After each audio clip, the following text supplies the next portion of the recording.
Hey, what's up? You're listening to KAOS 89.3 FM in Olympia.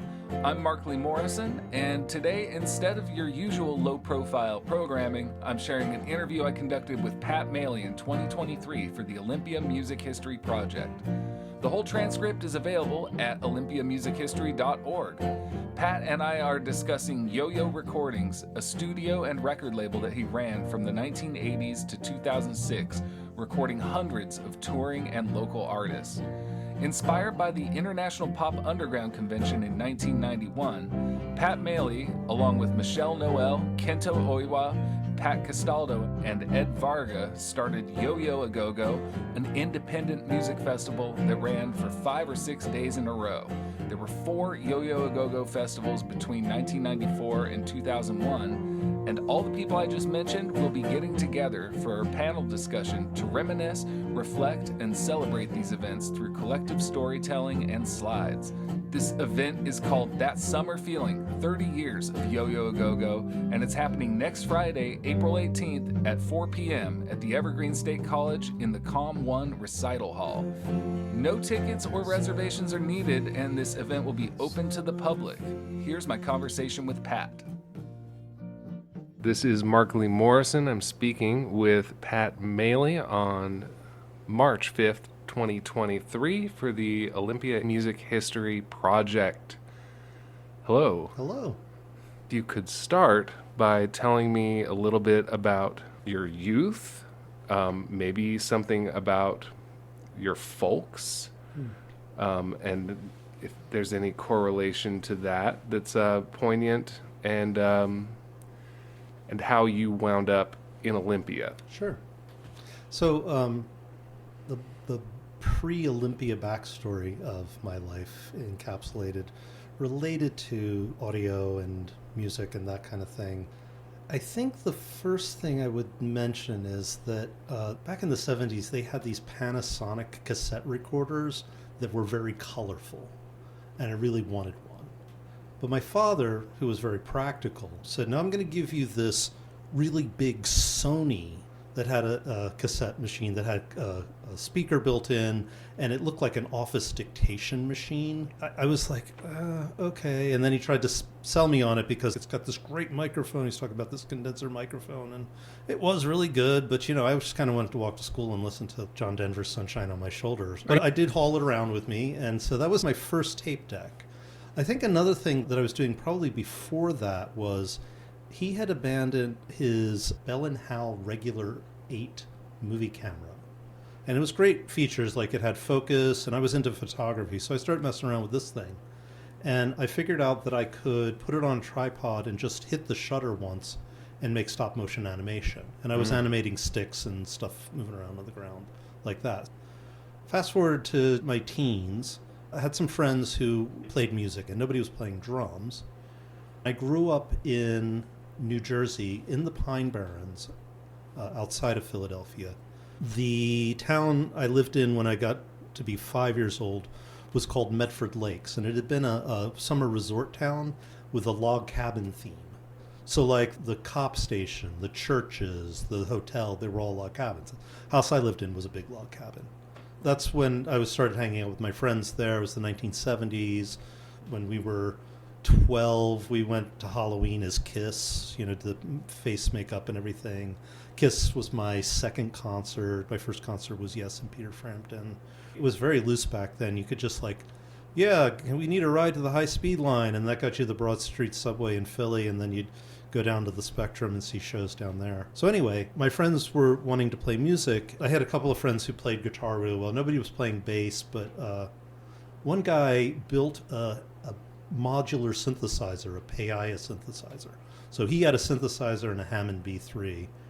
And then a college buddy of my older brother's said, I'm done with college, I got to move. Can I store these drums at your house? And I think they're in the house. A set of Sonors that were built in the 60s in Germany. So that was my first drum set. And I was never a very good drummer for a long, long time. Didn't take lessons or anything like that. But I started to get better. And then as I got to be a little more of a teenager, I went from being into rock stuff to being into hippie stuff. My first girlfriend was kind of hippie vibe, and so that's kind of what I was doing too, sleeping out for Grateful Dead tickets, that kind of thing. At that point, I started to carry around bongos at high school and play bongos. I was that guy with the hair down to my butt and the dashiki or the tie-dye, and would get out of bombardment ball games by saying I was a pacifist, and he said, all right, you can go to the weight room. And so, of course, when I was getting towards the end of high school, two things were important. One, I wanted to get the hell out of New Jersey because it just seemed bad. And the other thing was I wanted to go someplace alternative and hippie. So my girlfriend at the time, Kimberly, handed me this thin orange book called Guide to Alternative Colleges and Universities. And I looked up addresses and I looked up application processes and I filled out a couple of those, and then Evergreen accepted me. And, I had no idea what I wanted to do. My two older brothers, who were twins, Rick and Kevin, were both scientists. So I thought, oh, maybe I'll do science. They got science there. I'll do that. Did 1/4 of science really poorly at Evergreen when I got here September 30th, 1981. Downtown was kind of scary. There were no awnings over the sidewalks, and locals still yelled "f***ing greener" at you from their cars, and it just seemed kind of spooky down there. So I mainly hung out at Evergreen, and as soon as I discovered that they had video studios, recording studios, that's what I wanted to do. I was living in the dorms. There was a Fender Twin in the living room, and I was like, oh, that's my roommate's. I'm like, oh, hey, you ever want to play music together? And his name was Mark Hastings. He still lives in town.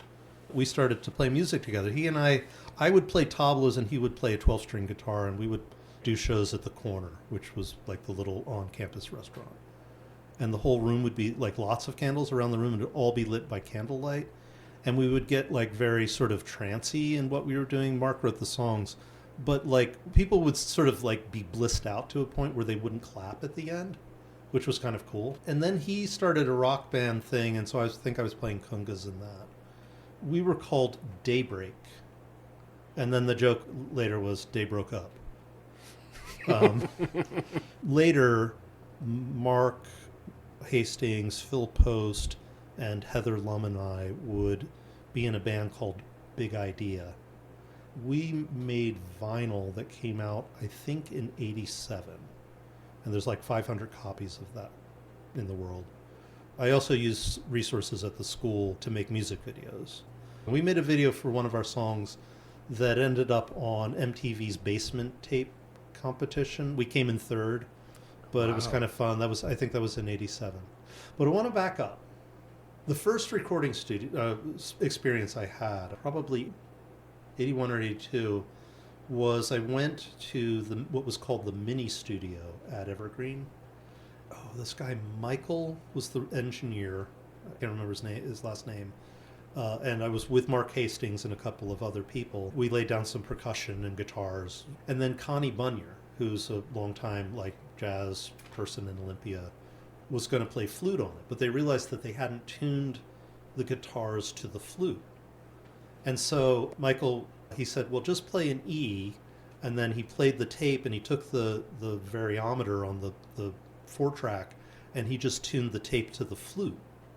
And when he did that, it was like a light bulb went off in my head. I said, oh, this is what I want to do. That was the call right there. So I ended up squandering a small bit of inheritance on this recording studio, and I bought a Tascam 38. I bought a Tascam 8-bus 12-channel mixer. I bought a pair of Audio-Technica 813s, and I bought a couple of other mics. I bought a digital reverb, a compressor, a DX9 synthesizer, and I bought a Sequential Circuits drum machine. And so I was off to the races making stuff. Somewhere along the line, as I was getting this studio, my friend David said, hey, have you heard of this band Beat Happening? You might like them. And so I stopped Calvin in the cab building at Evergreen and said, hey, I've got this recording studio. Do you think you might want to record there with me? He's like, okay. And I asked him, okay, well, can I get a tape of your music so I can hear what it's like to record it? He's like, okay. And he gives me a Linda Ronstadt tape that he's recorded over with some Beat Happening stuff on it. And I listened to it, and I don't have any clear memory of what I thought, But I said, sure, come on over. Let's make some recordings because I wanted to see what I could do. So they all show up on the day, and they're like, oh, hey, this is Greg. And Greg is just like looking at his feet, smoking a cigarette, and he just kind of gives me a glance up and goes, hey. I'm like, oh, who's Greg? What's Greg doing here? And we walk in, and he sits down behind the board. And that's basically how they tell me that Greg Sage of the Wipers is going to record their album, not me, which is fine. My feelings were a little hurt. Obviously, I was in my 20s. I was pretty sensitive. I was also grumpy that he chain smoked in my studio. But as it turns out, it was perfect. It was like a really great moment. I invited the UPS guy there, so it's me, it's Beat Happening, it's Greg Sage of the Wipers, and it's this guy from the UPS driver, who's just, oh, that's interesting, very like curious kind of guy. And then I had I think my first sort of, oh hey, what about this for this song? And it was I Spy on the Kitty and the Rocket record. I said, I still have my bongos from high school. I could play like a, and so I played bongos on that. I wasn't quite quick enough, so we took the variometer and I think we slowed the tape down so it sounds a little fast on the recording. But yeah, that session that they did that day was the A side to the Kitty and the Rocket record. We made that recording, when I was like, okay, that was fun, that was interesting, and I started going back to my synthesizer and my drum machine. And then I'm in a West Side grocery store somewhere, and I'm waiting in line, and I pick up Spin Magazine, and I'm just thumbing through it. And the back of Spin Magazine in those days was the alternative stuff, the indie stuff. Sure. And I open it up, and there's a little picture of the Kitty and the Rocket record that had been recorded at Yo-Yo. I saw that in Spin Magazine. I called up Calvin. I said, hey, listen, I know you got this record label, and you don't have any money. You can just bring people by, and we'll just record them. And I just said, I don't need to get paid for it. I'll just figure that out somewhere else, and we'll just try to make recordings. And so that's when Some Velvet Sidewalk came in, Go Team with Toby Vale, and a rotating cast of characters. And I really loved those recordings. Those made me really happy.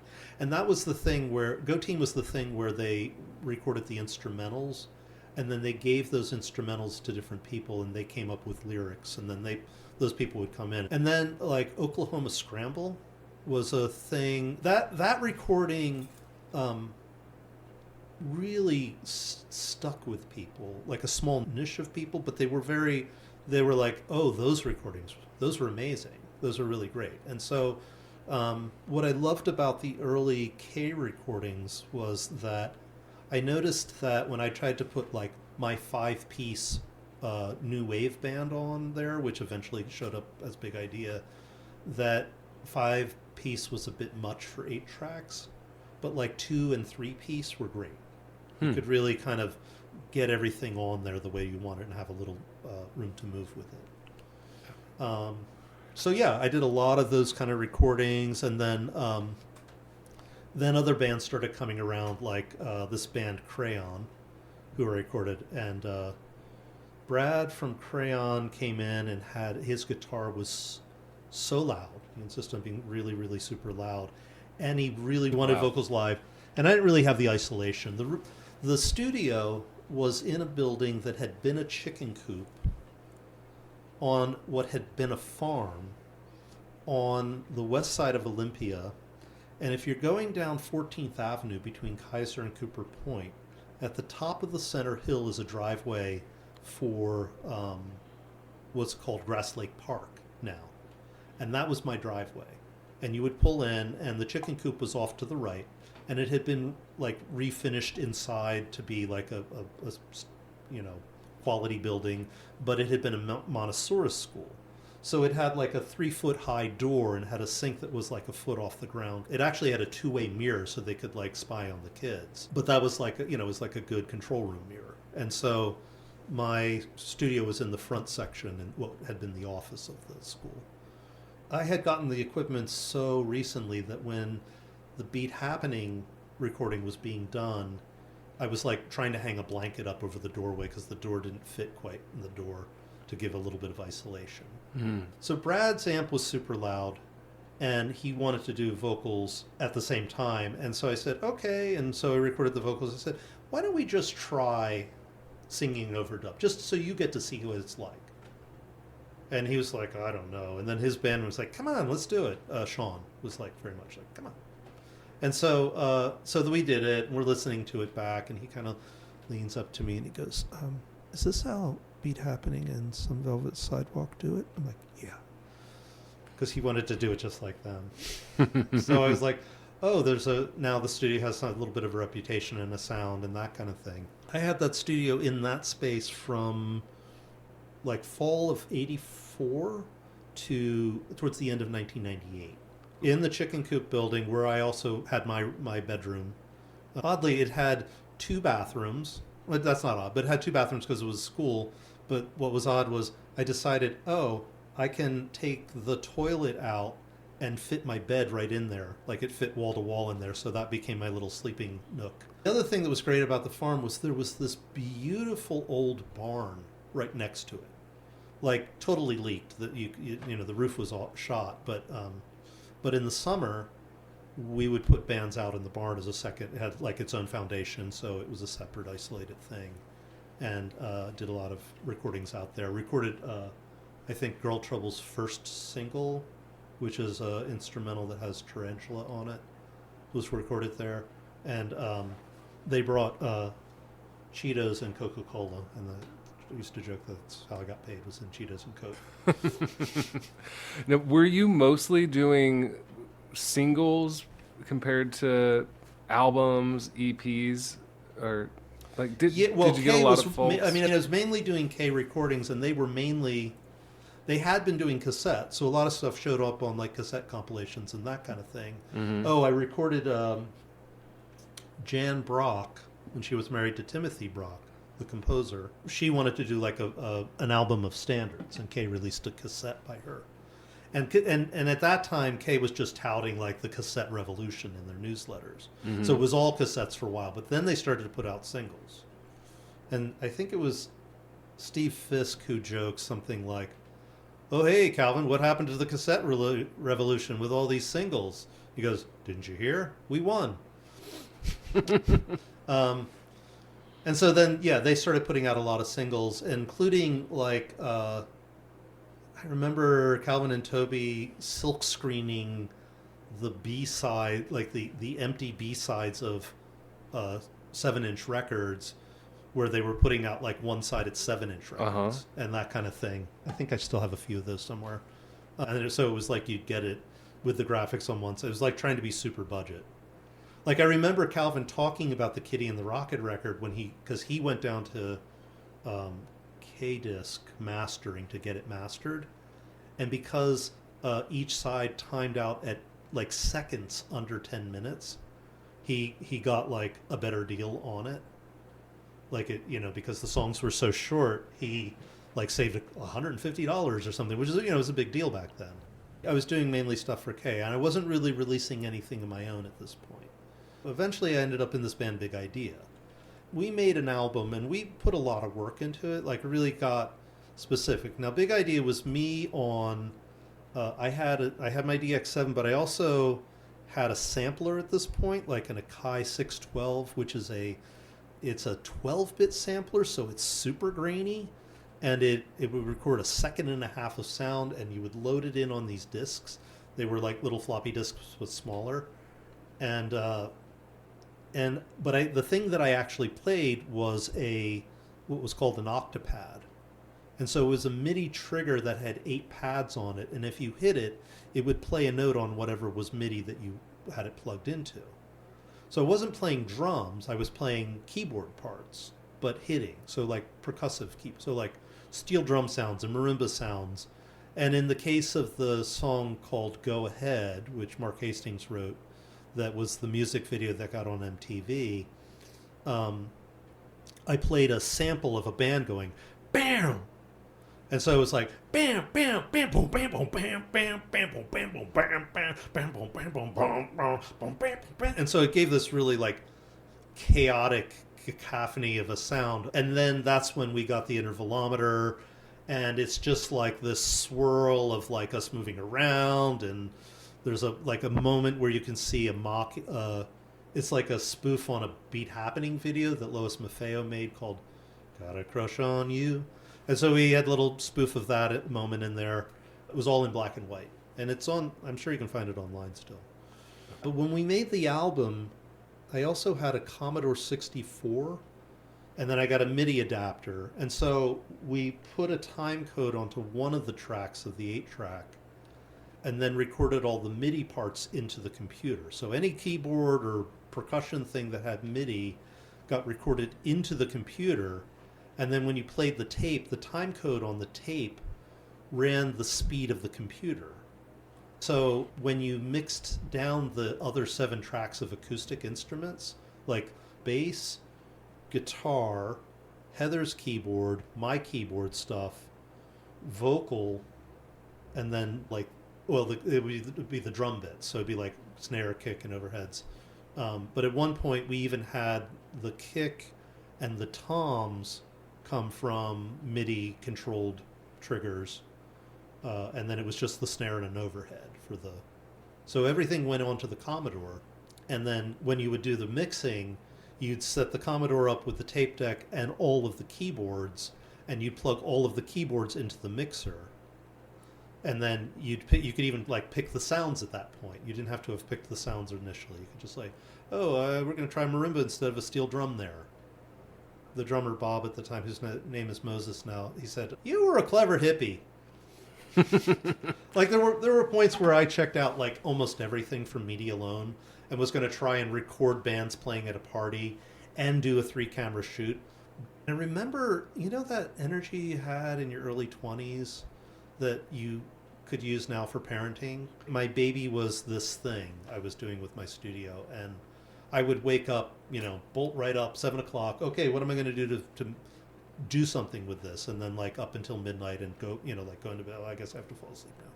It's just remembering it. I can really feel it, which is really nice.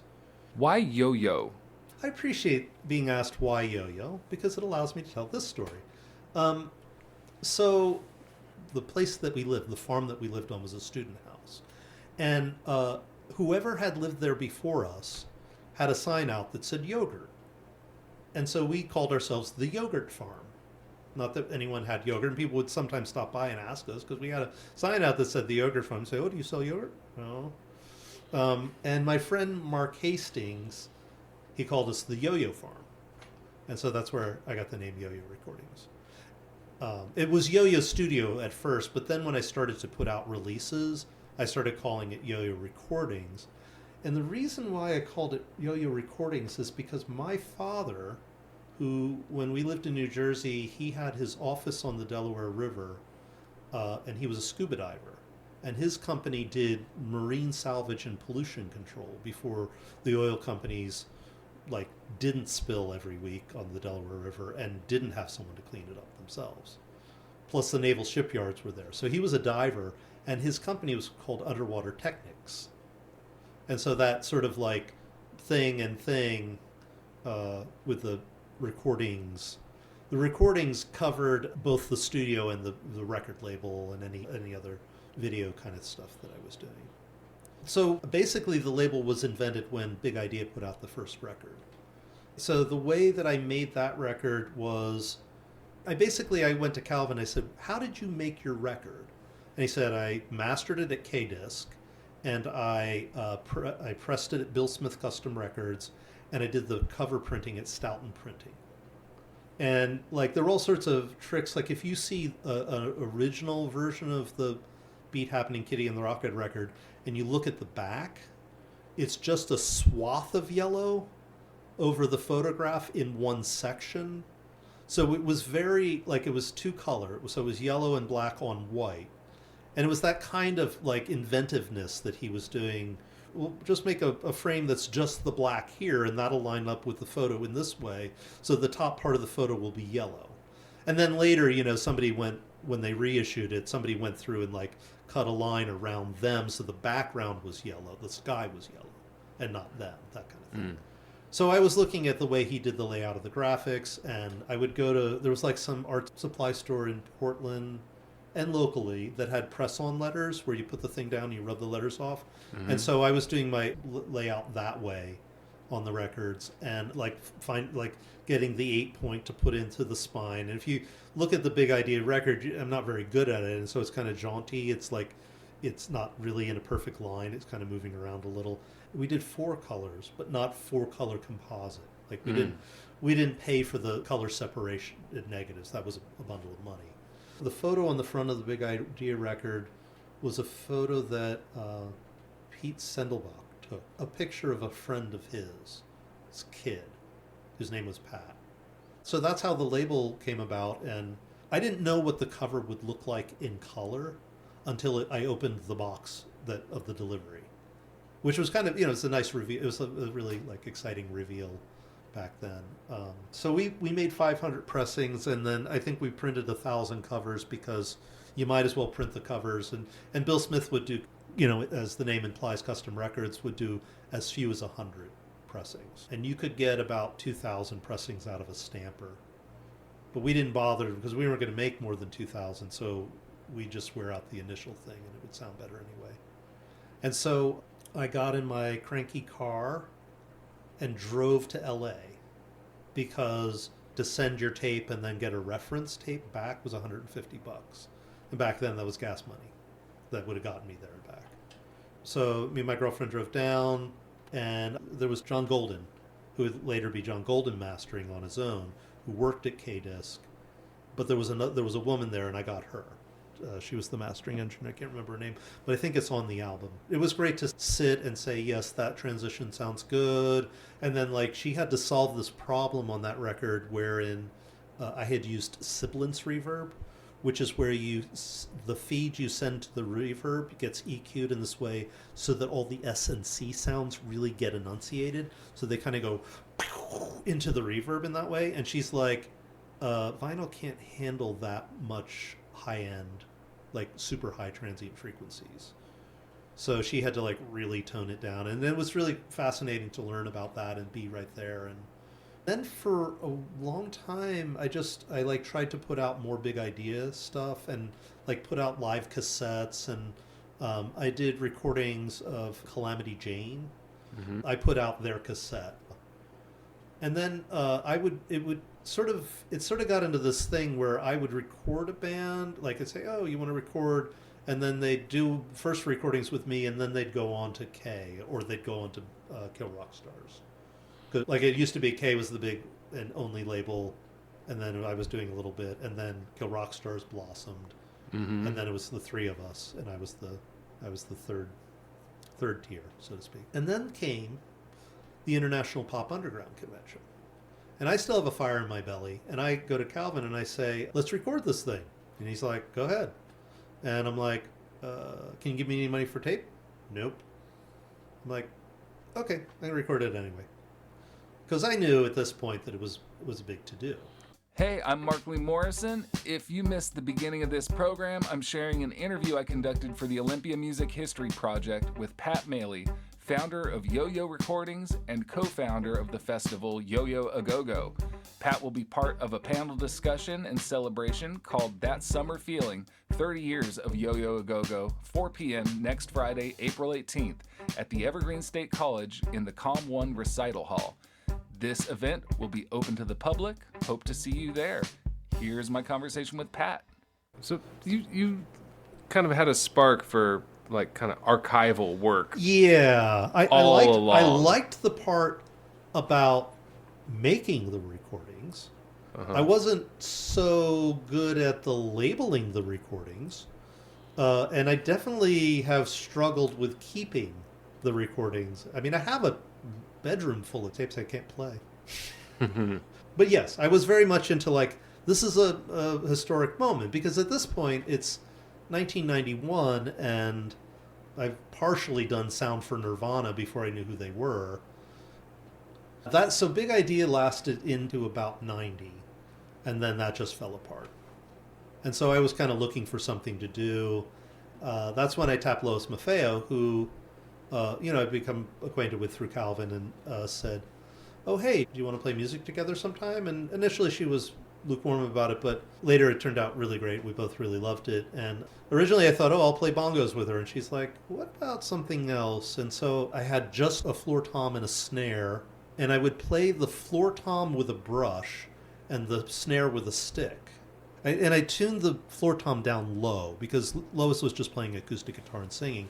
And I was like, okay, for the recordings, I want to fill out the low end, so I'll let the floor tom be the bass drum and let it ring out a lot.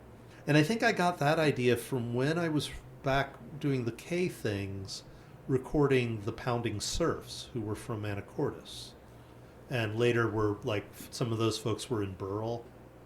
And in that band, I forget his name, but he was confined to a wheelchair, and he was the drummer. So he had a snare on top of a box, and he would hit the side of the box with a mallet and the top with a stick. And so it was boom, pa, boom, boom, pa. And I dropped a mic down into the box and got one of my favorite bass kick drum sounds that I'd ever gotten at that point. Because it was like, down in there, it was a condenser mic, and it was compressed.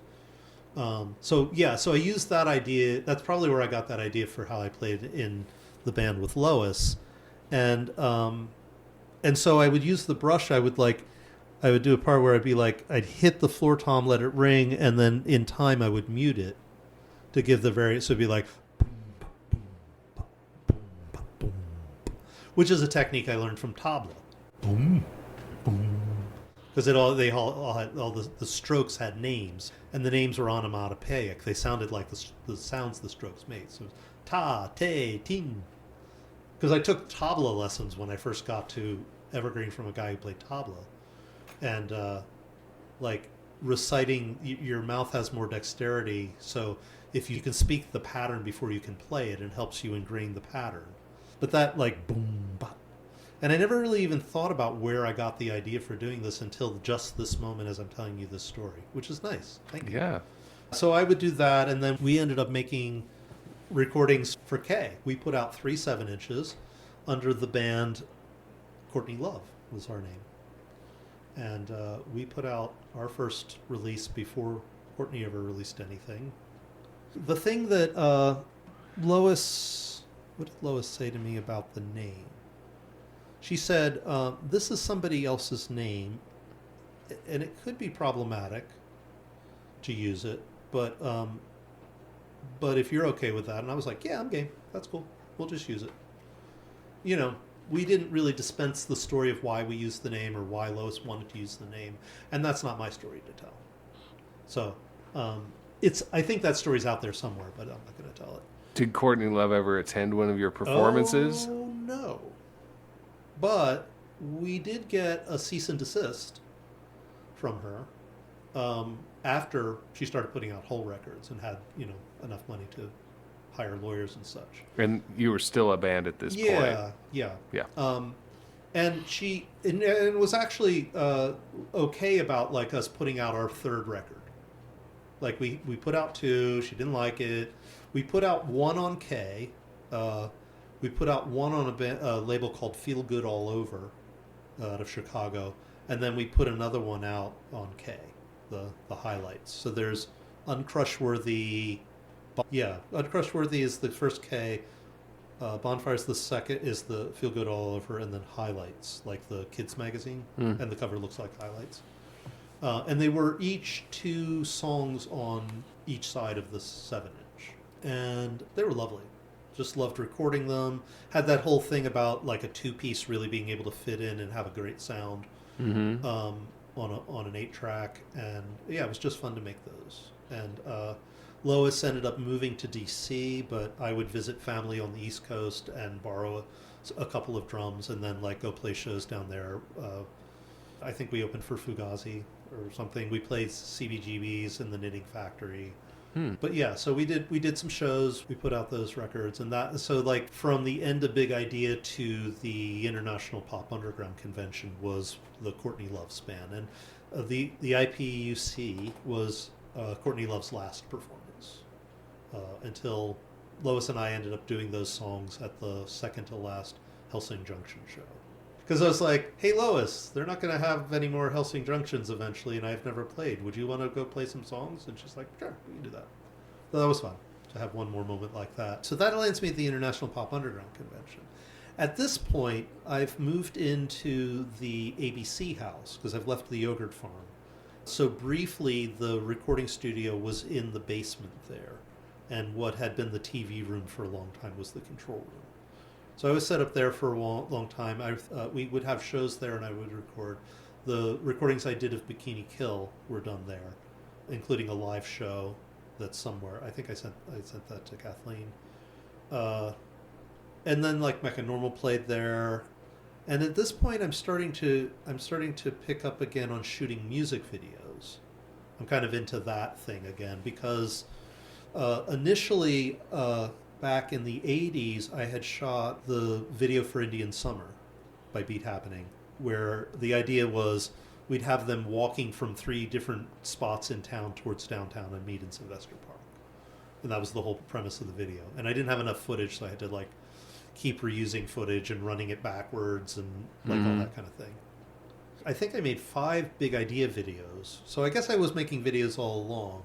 I made a video for Indian Summer and I made one for Crashing Through because I shot black and white footage of them at a Grange Hall out on Steamboat Island Road, and when they opened for Billy Bragg at the Moore Theater in Seattle. I shot black and white on both of those and cut a video for that. And then I did 4 or 5 big idea videos, and then I did a Mecha Normal video. The instructions there were, we don't want it to be representative at all of the lyrics, and we don't want it to be in time at all. Like, we want the cuts to be unrelated to and somewhat non sequitur as cuts go. Did a lot of recordings of Mecha Normal, who at first I was like, oh, Calvin, why don't you go ahead and roll the tape? Because for my like new wave pop ear was a little much at first.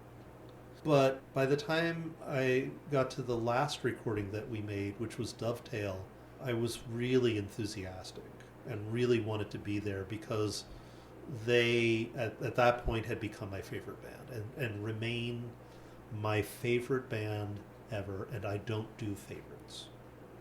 And I really feel great that I got to make those recordings with them. And so it was great to be able to make that video for them as well. I made a Tiger Trap video. I helped Lois edit the Halo Benders video. Yeah, I think there's a video cassette out there somewhere that Lois and I put out called Handheld that has her Beat Happening video, my 2 Beat Happening videos, the Halo Benders video she made, the Tiger Trap, the Mecha Normal. Oh, and I made a Beck video. When Calvin was recording One Foot in the Grave, I showed up with my Super 8 and I did it for a song called Force Field.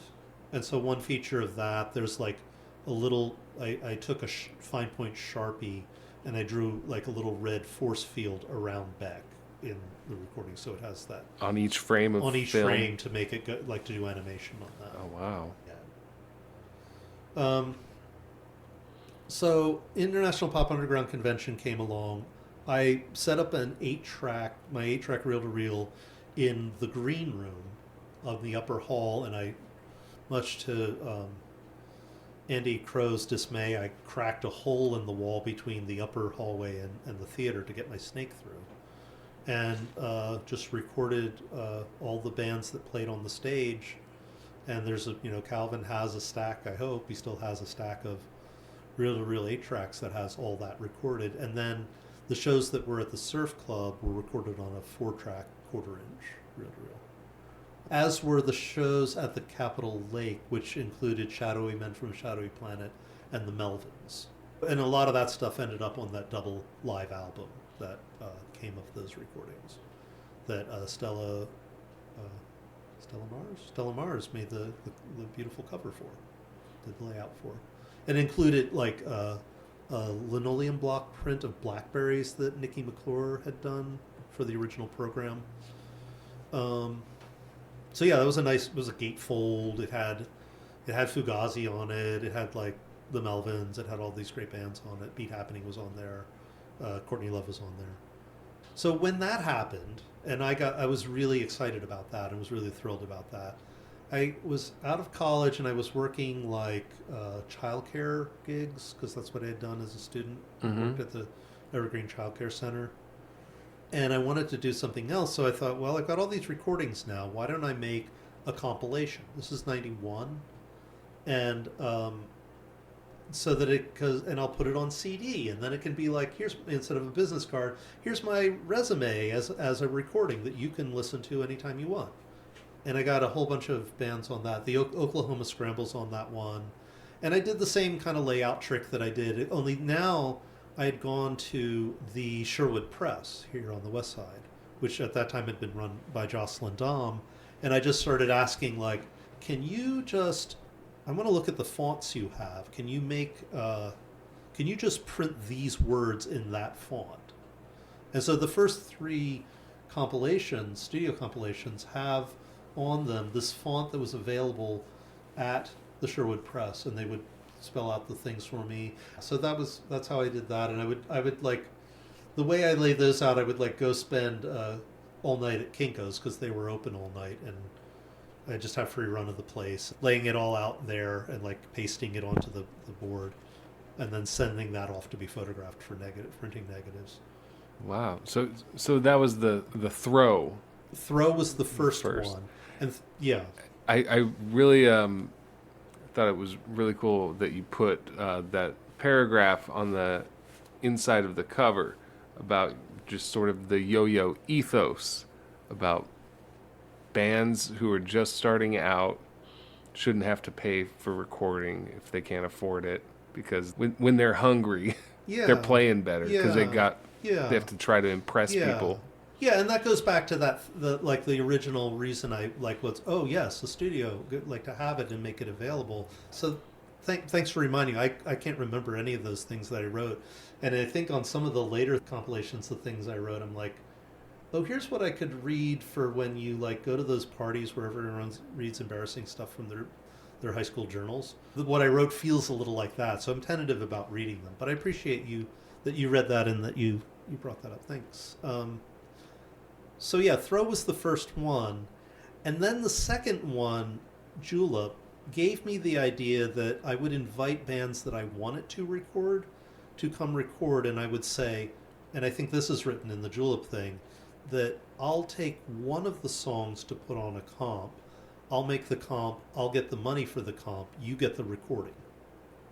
So it was a barter system in that way. And I did that for the Julep and for Periscope.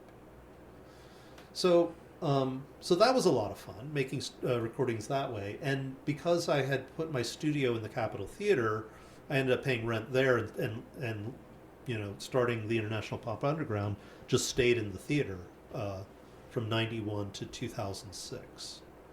And I would use the stage there for recordings. So like during the day, I would just bring a band in and we'd set up. And usually I'd put the drums on the front lip of the stage. I'd put the guitar amps facing into the auditorium on the concrete in front of the stage. I never had good headphones, and I still don't. Like everyone just sort of like, it became a joke. And I think it's even a little audio joke on the Julep CD. There's a little thing of John Lunsford going, "Hey Pat, how come I can't hear this in my left ear?" And I said, "Just jiggle the wire." So the guitar bass players would never get headphones. They would just like turn their amps up to what they wanted them to be and mix themselves place themselves in the room so they could hear the drums and the amps. But the drummer would get headphones so he could hear the amps and the scratch vocals.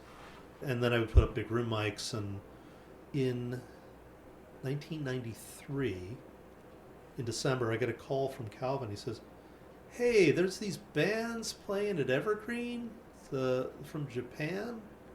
They're on tour. They're just playing at the rec center there. You want to go see them?" I'm like, "Sure." So I go out and see these bands, and it's the Bloodthirsty Butchers and the Cop-Ass Grinders. And they are amazing. Just really powerful, really loud, really invested, like hungry, like you were mentioning before. And I just say like, "Hey, I've got a recording studio. What are you guys doing tomorrow?" And they had made tour shirts for their tour. They'd like flown over here and they made tour shirts for their tour. And I guess the like Beat Happening going to Japan back in the early 80s had really kind of inspired them, because it would list these different places they had shows in, like Portland, Seattle, Eugene, and everything. But then it said Olympia, and it's all it said for where they were playing was it had the K Shield. Like, they didn't even know where they were going to play. They just were going to go to Olympia and try and get a show, and they did. Calvin and I went to it, and then I just said, like, hey, look, let's just go to the studio tomorrow and make these recordings. And they were sharing instruments, so that made it easy. By that time, I was working at the food co-op, and I was just like, hey, you want some hours? And I just, like, ditched my shift and spent the whole day. And it was like we got down there as early as we could. We recorded 2 songs by each band, the basic tracks and the overdubs, all before the 6 o'clock movie. Because that was the thing. You had to be out of the way of the movie by the time people were coming in. We just, like, moved the drums back and got the amps out of the way, struck the whole set, and as the, like, patrons were walking in, they dropped the screen, and then we went up and we mixed. And so, like, in one day we got these 4 songs, and Calvin got 2 and I got 2, and 2 of those songs showed up on Periscope. And so at that point, I say to Calvin, are you ever going to do another International Pop Underground convention? He's like, no, because I guess it was a big fat hassle, right? Sure. He said, well, would you mind if I pick your brain? Because I think I want to do something. And he's like, sure. And so I just asked him about how he did everything, just like I'd asked him how he did everything for making a record, who he mastered it with, and everything. The blueprint. The blueprint, right. He was the pioneer, and he kind of gave me the information that I needed. But then I was like, I need somebody else to help me. Who do I know who has a different taste in music, but I really love talking with her, and so I talked to Michelle Noel, right? So I had the, like, indie pop kind of was my layer of interest, and Michelle had more like Dead Moon, that kind of vibe. Yeah. And so we got together and we sat at the Smithfield Cafe, which is now where the now closed Lemongrass is, and we just brainstormed 200 bands. And we plotted out, like, how many days we would do it, and we upped it by... IPUC ended up upping it by 1 day anyway. From the original 4, they had... people wanted to do, like, a girls' night kind of a thing. That's when, like, the Spinanes played, and I think Bikini Kill played, and like that. So it wasn't on the official original program. But so we did 5 days, and that first Yo-Yo Festival, there was, like, Unwound was playing, Beck played. I'm just going to lose, like, mine like a steel colander here. Team Dresch at that one? Team Dresch played that one. Neutral Milk Hotel played that one. And for that, I thought, oh, well, I'm definitely going to make recordings, right? I ended up getting this new digital tape format called ADATs. And they were basically VHS tape decks that used the VHS format to record digital signal, digital 8-track, and you could run them in tandem. So I bought 2 of those, and I recorded the whole festival. And I got 3 high 8 cameras and did 3 camera shoots of everything. So yeah, I really went to town on getting that all done. And my friend Sharon Franklin was in charge of doing the video stuff and did a great job on that. And so yeah, we got that all in the can. We were starting to make live compilations and start to plan these festivals. And so Periscope, the 3rd studio compilation, came out in time with the festival. So it was all kind of done at the same time. And back then we had a concern about whether or not the people would be hassled by the cops. And so I had this idea of, like, hey, let's put it on during Lake Fair when the cops will be totally busy. We scheduled it during that weekend, and I remember my friend Adam saying, God, you're going to make me go out of my house during Lake Fair? We made national news that first day because Chris Novoselic was playing with this band called the Stinky Puffs. So this would have been July of 94, a couple months after Kurt Cobain had died. And they're getting ready to go on stage first night. Stinky Puffs was Simon, this young kid who had been friends with Kurt. and had written songs about Kurt dying, and so Chris was playing in his band with him, and Jad Fair was in that band because Jad was dating Simon's mom at the time. So they're like getting ready, and I'm walking up the stage, and Dave Grohl is like at the top of the stairs on the backstage, and I'm walking up, and he's like talking to someone. He turns to me and goes, "Should I go play with them?" And I'm like, "Yeah, let me get you a drum set." And so we make national news because it's the first time the two of them had played together since Kurt had died. Oh, and everybody got a full pass, and the passes were $40 for 5 days. And I remember Spin Magazine calling up, bring Spin back into it, and saying, "Our reporter would like to get a pass, please." I'm like, "Well, you can buy one." Well, no, we're press. It's like, "Well, why would I give you a free one?" He goes, "Well, because we're covering your event." And I said, "I don't care if you cover our event." And she was like, "Oh, okay." It's $40. Yeah. Anyway, everyone got a yo-yo. And so there's on the front page of the Olympian and National News is this tall punk with a mohawk throwing a yo-yo. It's this long picture on the side of the page, and then you open it up, and there's Lake Fair, and there's these 6 burly dudes are getting arrested by cops. And I'm like, our event's peaceful and like it's great. So a lot of people found their people convening in Olympia at Yo-Yo A Go-Go. And it is because of the reputation of the International Pop Underground.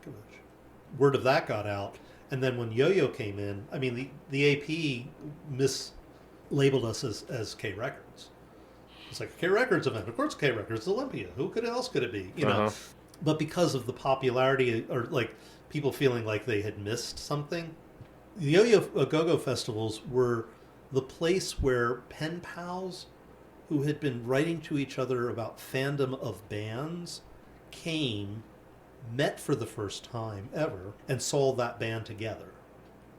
And like, there were these 2 kids who lived in the middle of nowhere in Texas. After quitting their dishwashing jobs and getting on a Greyhound, they shot videos of themselves on the way, and like one guy's got a Greyhound ticket that's taller than him to get there, and they slept on the floor of the hallway of the Martin Apartments at the end because like people they just needed to be there, and they were there for every show.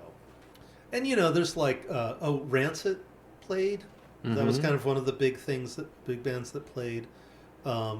There's video of like somebody just happened to be filming these punks in line for the Rancid show, and they were kind of kidding around and throwing stuff at each other. And one guy fell back into a picture window, and then like his mosh pit skills got him out before he got sliced to bits, but the whole window went out, and we captured that on video. And just like great little scenes like that around, like Sharon did a great job with that kind of stuff. So that was the first Yo-Yo in 99. Then I kept recording, and eventually decided, like Al Larson said, "Hey, you should do another one of those Yo-Yo festivals." And it was 96. I said, "I got to do it next summer." He's like, "Oh, okay." So I did one in 97. We did one in 99. And then the last one was done in July of 2001. By then, you could kind of tell that like people were just showing up on the weekend. Sales were not that great. I mean, at the end of the last show of the last night at Yo-Yo 94, I went to the front door and said, "Oh, can I see the counter, the people coming in?" And it was 1,200. So yeah, then we got to 2001, and people weren't that interested in staying the whole week. That whole vibe had kind of disappeared.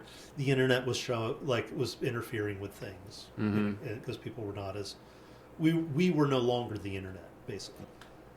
So yeah, then come 2001, I'm still making records. I had been in a band with Mary, Little Red Car Wreck, which was probably my favorite album I've ever recorded.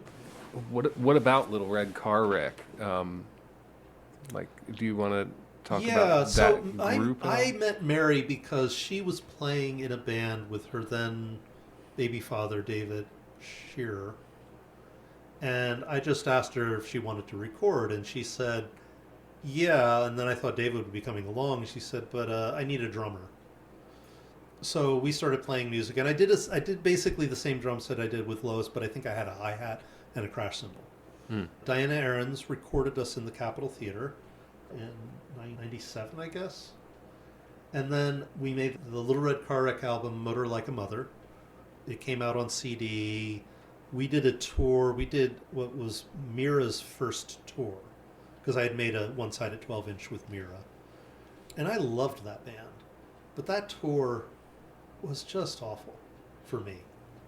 They were younger than me, and it got into this sort of vibe of like, I'm trying to get us to go to shows and do things. And they're having a great time, like doing a teenage kind of vibe. Mm-hmm. And I end up being the dad kind of vibe. And I'm just like, I don't want to be the dad. Our last show ever before 2012 was in Long Beach. And the guy who had set up the tour, the venue had changed hands. And so while we're playing, he's pacing in front of us. And finally, he just kicks us out onto the patio. So halfway through our set, we have to go out on the patio and finish our set. And while we're trying to finish our set, the cops show up. And they say, yeah, they're filming one of the Die Hard movies down the way, and your sound's getting into the mics. You have to stop. And that's how Little Red Car Wreck ended. We drove home. We never played another show. At the time, it was like getting dumped. I felt, because I so loved that band, to the point that when dear friend Pat Castaldo, who did so much graphics work, and I can't forget to mention Kent Oiwa, who was there for yo-yo festivals to begin with, along with Michelle and I, and Ed Varga, who came in later after Kent had left. I met Ed Varga through the Transfused recordings, and then went on to do Homo Go-Go festivals. He was the main person for that, which was great because then I got to just record those. He wanted to do a queer-themed one because he had been doing Homocore in Minneapolis before he moved out here to be like the sound person for the staging of the Transfused, which was a post-apocalyptic, transgender, trans-species punk rock opera, which was written by Nomi Lamb and The Need, which was Radio and Rachel Carnes. And Donna Dress played bass for the performances and the recording. I put out the soundtrack album that coincided with the performances that happened in 2001. It was not part of the Homo Go-Go, but it preceded Homo Go-Go. Okay. I think the first Homo Go-Go might have been in 2002, and then in 2004 were the two that were staged at the Capitol Theater. Got it. And we basically ran them the way we ran the Yo-Yo Go-Go, although I wasn't one of the organizers. You got to tape up. I got to, yeah, exactly. I mean, for the Transfused, which was like, I think, 10 performances over 2 weeks, we set it up so that we recorded every live track, the basic tracks of every live song, multiple times, like every night. And those tapes were supposed to be that we could just like multi-track in the overdubs of the vocals to the live performance, but that never happened. There's so many bands that I've left out. So many people that I can't remember anymore. There's this thing about memory that it's crystalline protein structures that we disassemble when we remember things and then recommit it to memory. And so what I think my theory is that the reason nostalgia feels amazing is because we take, like, you go to the high school reunion, you take all these memories that have just been hanging out in your brain, and you disassemble them, you free up all the space, and then you assemble them as one memory of remembering it all at the thing. So I appreciate you clearing up my brain and that it's captured so I don't have to remember it anymore. Yeah, that's great. This has been a production of the Olympia Music History Project on Low Profile with Markley Morrison. I've been speaking with Pat Maley, who will be part of a reflective panel discussion entitled That Summer Feeling, 30 Years of Yo-Yo A-Go-Go, next Friday, April 18th at 4 p.m. The event takes place in the Calm One Recital Hall at the Evergreen State College, and it's open to the public. If you'd like to hear this interview again or read the transcript, you can do so at olympiamusichistory.org. Well, that summer feeling is gonna haunt you one day in your life. You'll throw away everything for it. You'll throw away everything for it. One more thing. Well, when the playground that just was all dirt comes hunting, and that little girl who called you a flirt memory comes taunting. You pick these things apart, they're not that appealing. You put them together and you'll get this certain feeling.